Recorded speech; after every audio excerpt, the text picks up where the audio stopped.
नमस्कार मित्रों, मैं डॉक्टर कृति साहित्यिक कृति के यूट्यूब चैनल पर आपका बहुत बहुत स्वागत करती हूँ। पिछली वीडियो में हमने लोंजाइनस के उदात्त सिद्धांत और संपूर्ण उनके काव्य सिद्धांत के बारे में पढ़ा था। आज की इस वीडियो में हम जॉन ड्राइडन के बारे में पढ़ेंगे। जैसा कि मैंने वीडियो के थंबनेल में ही आपको बताया है कि जॉन ड्राइडन अंग्रेजी गद्य और आलोचना दोनों के जनक माने जाते हैं। तो आज जॉन ड्राइडन को विस्तार रूप से पढ़ेंगे कि जॉन ड्राइडन ने पाश्चात्य काव्यशास्त्र में किस प्रकार से एक अद्भुत ख्याति अर्जित की है। लेकिन इससे पहले यदि आपने पिछला वीडियो नहीं देखा है तो लोंजाइनस के उदात्त सिद्धांत को जरूर से पढ़ लें, क्योंकि आपकी परीक्षा की दृष्टि से वो बहुत महत्वपूर्ण है। चाहे आप किसी भी परीक्षा की तैयारी कर रहे हो हिंदी विषय से, तो आप ज़रूर देखें। और बाकी की भी जितनी हिंदी साहित्य से संबंधित वस्तुनिष्ठ प्रश्न के साथ साथ महत्वपूर्ण विषय वस्तुओं को मैंने पढ़ाया है, वो सभी आपको चैनल की प्लेलिस्ट में मिल जाएगी। तो वहाँ से जाकर आप परीक्षा की तैयारी बेहतर कर सकते हैं। तो जैसा कि आप जानते ही हैं कि हम गोविंद पांडे की सीरीज़ चला रहे हैं, तो आज हम गोविंद पांडे जी की वस्तुनिष्ठ हिंदी पुस्तक से जॉन ड्राइडन को पढ़ना प्रारंभ करते हैं। तो जॉन ड्राइडन देखिए, अंग्रेजी की कह सकते हैं कि समीक्षा, विश्लेषणात्मक समीक्षा के संस्थापक के रूप में भी ये जाने जाते हैं। मूलतः जॉन ड्राइडन कवि भी थे और साथ साथ नाटककार भी थे। इनकी प्रमुख कृति का नाम है ऑफ ड्रामेटी पोएजी, जिसे नाट्य काव्य के नाम से जाना जाता है, और इसका प्रकाशन सन 1668 ईस्वी में हुआ था। तो जान लीजिए, जॉन ड्राइडन तो सबसे पहले कवि भी थे और साथ साथ क्या थे, नाटककार थे। ऑफ ड्रामेटी पोएजी नाट्य काव्य की इनकी पुस्तक है, जो कि परीक्षाओं में अक्सर पूछी जाती है, तो इसे विशेष रूप से ध्यान दीजिएगा। सन 1668 ईस्वी की। जॉन ड्राइडन को आधुनिक अंग्रेजी गद्य और आलोचना दोनों का जनक माना जाता है। तो देखिए, हिंदी में तो आलोचना साहित्य आपने पढ़ा है। यदि आपने नहीं पढ़ा है तो मैंने आलोचना साहित्य पे विस्तार से बात की है, चैनल के प्लेलिस्ट में आप पढ़ सकते हैं। तो आधुनिक यहाँ पे पाश्चात्य काव्यशास्त्र की बात करें, जिसमें अंग्रेजी गद्य और आलोचना दोनों के जनक के रूप में जॉन ड्राइडन को माना जाता है। यहाँ पर मैं आपको इस आलोचना और अंग्रेजी गद्य के साथ साथ कुछ पृष्ठभूमि पर चर्चा करूँगी, जो कि यहाँ पे तो नहीं दी गई है, लेकिन मैं आपको विस्तार से थोड़ा बताऊँगी, जिससे कि चीज़ें आपको आसानी से समझ में आए। जैसे कि जॉन ड्राइडन को अंग्रेजी की विश्लेषणात्मक समीक्षा का संस्थापक माना जाता है। देखिए, विश्लेषणात्मक अर्थात किसी भी चीज़ के बारे में जब हम अधिक जानना चाहते हैं और उसको जब हम और विस्तार से पढ़ते हैं, तो यही विश्लेषणात्मक प्रक्रिया कहलाती है। अर्थात विश्लेषणात्मक ढंग से जॉन ड्राइडन ने पूरी तरीके से कह सकते हैं कि समीक्षा व आलोचना शास्त्र को पढ़ा, समझा। उससे पहले आलोचना की कोई व्यवस्थित परंपरा इंग्लैंड में अभी तक नहीं थी। हालांकि शेक्सपियर, मार्लो इस जैसे बहुत सारे उच्च कोटि के रचनाकार तो हुए थे, परंतु आलोचना अभी भी पांडित्यपूर्ण और शास्त्रीय उदाहरणों से बिल्कुल बोझिल पड़ा था, जिसमें किसी रचना के विवेचन, विश्लेषण का तथा मूल्य निर्धारण का कोई प्रयास था ही नहीं। यूनानी एवं रोमी काव्य प्रतिमानों का आतंक इतना ज्यादा हावी था कि कोई आलोचक उससे बाहर की बात ही नहीं सोच सकता था। अरस्तु और होरेस, जिसे आपने पिछले कई वीडियो में पढ़ा भी, तो अरस्तु और होरेस आदि के काव्य सिद्धांतों को ही आधार बनाकर रचना कर्म में आगे बढ़ने का उपदेश सभी को दिया जाता था। परंतु ड्राइडन ने ही सर्वप्रथम समसामयिक सृजन के संदर्भ में अपने आलोचनात्मक लेखन के द्वारा इन सभी सीमाओं को तोड़ा।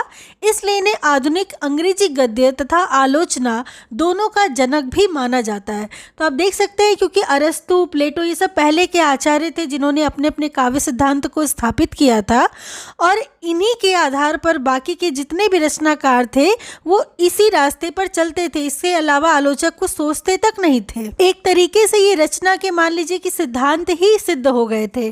तो इसी परंपरा को ड्राइडन ने तोड़ा और आधुनिक अंग्रेजी गद्य और आलोचना दोनों को एक नया आयाम दिया, जिसके कारण इनको दोनों का जनक भी माना जाता है। अब हम आगे देखेंगे कि ड्राइडन ने ऑफ ड्रामेटिक पोएजी की रचना किस शैली में की है, निबंध शैली में की है, जिसमें एक पात्र नियंडर जिसे नया आदमी के नाम से भी जाना जाता है, तो नए आदमी या निएंडर की भूमिका में ड्राइडन ने अपनी स्वयं की उपस्थिति दर्ज की है, अर्थात स्वयं उस नाटक में भाग लिया है। निएंडर अर्थात नए आदमी की भूमिका में किसने? ड्राइडन ने। तो ड्राइडन ने नाटक को मानव प्रकृति का यथा तथ्य और जीवंत प्रतिबिंब माना है, अर्थात ड्राइडन के आधार पर उनके अनुसार नाटक जो होता है वो मानव की प्रकृति का, मानव के स्वभाव का यथा तथ्य मतलब जैसे वो है उसी प्रकार प्रस्तुत करता है, और प्रस्तुत करने के लिए नाटक ही सबसे सुलभ माध्यम है, ऐसा ड्राइडन मानते हैं। और साथ साथ ही मानते हैं कि यह एक जीवंत प्रतिबिंब माना जाता है नाटक को ड्राइडन के आधार पर। एक तो पहली बात इन्होंने की कि मानव प्रकृति का या यथा तथ्य प्रस्तुत करता है नाटक, और दूसरी बात क्या की? जीवंत प्रतिबिंब है नाटक, क्योंकि जीवन के सभी अनुभवों का, सभी विषय वस्तुओं का, सभी घटनाओं का नाटक में बिल्कुल सजीव चित्रण किया जा सकता है, और पात्रों को उसके अनुसार ढाल करके, जैसे कि जीवन में प्रक्रिया चलती है एक सामान्य व्यक्ति की या किसी भी मनुष्य की, तो उसी के आधार पर नाटक क्या होता है, उसके सभी सुख दुख को गढ़ता है, दर्शकों को या पाठकों को वो दिखाता है। तो कहते हैं कि नाटक को मानव प्रकृति का ये यथा तथ्य मानते हैं और जीवंत प्रतिबिंब मानते हैं। प्रतिबिंब के बारे में मैंने आपको पिछली वीडियो में बताया भी था कि बिंब और प्रतिबिंब में क्या अंतर होता है। तो यदि वीडियो आपने नहीं देखा है, इसलिए मैं बार बार आपसे कहती हूँ कि पिछला सभी वीडियो आप ज़रूर से देखें, क्योंकि बहुत महत्वपूर्ण विषय वस्तुओं पर मैं उसमें समझाती आई हूँ। तो बिंब प्रतिबिंब आप जानते ही हैं कि क्या होता है। ड्राइडन ने साहित्य के दो प्रयोजन आनंद और शिक्षा पर जोर देते हुए लिखा है। किस पर जोर दिया है? साहित्य के दो प्रयोजन पर। वे प्रयोजन कौन कौन से हैं? एक तो है आनंद और दूसरा है शिक्षा। तो आनंद और शिक्षा पर जोर देते हुए ड्राइडन ने लिखा है कि कविता का मुख्य उद्देश्य क्या है? आनंद है। आनंद के माध्यम से ही शिक्षा को कविता का साध्य बनाया जा सकता है। और आनंद के माध्यम से क्या मानते हैं ड्राइडन की शिक्षा को कविता का साध्य बनाया जा सकता है। देखिए, एक होता है साध्य और एक होता है साधन। साध्य होता है लक्ष्य और साधन होता है वह मार्ग जिस पर हम चलकर अपने साध्य तक पहुंचते हैं या अपने लक्ष्य तक हम पहुंचते हैं। तो साध्य और साधन में यही अंतर होता है, आप कंफ्यूज मत होइएगा।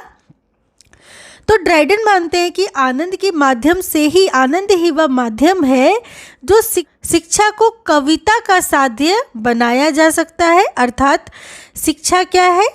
एक साध्य है और कविता वो मार्ग है, वो रास्ता है जिससे हम शिक्षा तक पहुंच सकते हैं। आगे ड्राइडन ने काव्य सृजन में प्रतिभा को सर्वाधिक महत्व देते हुए लिखा है कि उचित प्रतिभा प्रकृति का वरदान है। ये तो आप भी जानते हैं कि बहुत सारे व्यक्ति, बहुत सारे विद्यार्थी देखिए ऐसे होते हैं जो बहुत प्रतिभाशाली होते हैं, बहुत सारे मनुष्य प्रतिभाशाली होते हैं जो बचपन से ही देखा गया है कि किसी एक क्षेत्र में बहुत प्रतिभावान होते हैं। कह सकते हैं कि जन्मजात प्रतिभा होती है उनके अंदर में। और बहुत सारे ऐसे विद्यार्थी होते हैं जो लगातार क्या करते हैं? प्रयास करते हैं और लक्ष्य तक पहुँचने की कोशिश करते हैं। तो ड्राइडन ने क्या कहा है कि काव्य का सृजन जो होता है, काव्य का जो रचना काव्य की होती है, काव्य का जो निर्माण होता है, उसमें प्रतिभा सबसे ज़्यादा महत्वपूर्ण होती है। इनको सर्वाधिक महत्वपूर्ण बताया है प्रतिभा को जॉन ड्राइडन ने, कि जिसमें प्रतिभा होगी वही काव्य सृजन में सबसे ज़्यादा उन्नत होगा, सबसे ज़्यादा कह सकते हैं प्रगतिशील होगा। तो प्रतिभा को सर्वाधिक महत्व देने वाले हैं ड्राइडन और कहते हैं उचित प्रतिभा प्रकृति का वरदान है। और जाहिर सी बात है कि प्रतिभा तो जन्मजात होती है, तो ये किसका वरदान है? प्रकृति का ही वरदान है, और ऐसा ड्राइडन कहते हैं। तो इस प्रकार आपने ड्राइडन के पूरे काव्य सिद्धांत को और पृष्ठभूमि को भी समझ लिया है। अगली वीडियो में हम विलियम वर्ड्सवर्थ को पढ़ेंगे। तो इसी प्रकार चैनल के साथ बने रहें। चैनल पर यदि आप पहली बार आ रहे हैं तो चैनल को सब्सक्राइब ज़रूर कर लें, ताकि इसी प्रकार की वीडियोस आपको लगातार मिले और लगातार आप परीक्षा की तैयारी बिल्कुल ज़ोर शोर से कर सके। आपको मुझसे कुछ भी पूछना हो कमेंट सेक्शन में ज़रूर पूछें। और देख लेंगे पिछली वीडियो में मैंने जो प्रश्न पूछा था कि लोंजाइनस ने उदात्त के कितने स्रोत माने हैं, जिसका सही उत्तर है लोंजाइनस ने उदात्त के 5 स्रोत माने हैं। और जिन विद्यार्थियों ने उसका सही उत्तर दिया है उनमें से है अर्चना लोधी, ममता मालवीय। और कुछ विद्यार्थियों ने भी इसका सही उत्तर दिया है, लेकिन उन्होंने अपना नाम नहीं लिखा है, तो आप अपना नाम और शहर ज़रूर लिखें। तो आप सभी विद्यार्थियों को बहुत बहुत बधाई हो, आपने प्रश्न का बिल्कुल सही उत्तर दिया है। और बाकी के विद्यार्थी भी प्रयास करें कि प्रश्न का उत्तर ज़रूर दें, जिससे आपकी तैयारी हो पाए। मैं बार बार वीडियोस में कहती हूँ। तो चलिए देख लेंगे अब आज के प्रश्न को। तो आज का हमारा प्रश्न है कि ड्राइडन ने ऑफ ड्रामेटिक पोइजी की रचना किस शैली में की है। तो जल्दी से इसका उत्तर वीडियो के कमेंट सेक्शन में अपने नाम और शहर के साथ ज़रूर दें। चैनल को लाइक शेयर सब्सक्राइब जरूर कर ले। तो चलिए मिलती हूँ अगली वीडियो में विलियम वर्ड्सवर्थ के साथ। तब तक के लिए आप सबका बहुत बहुत धन्यवाद।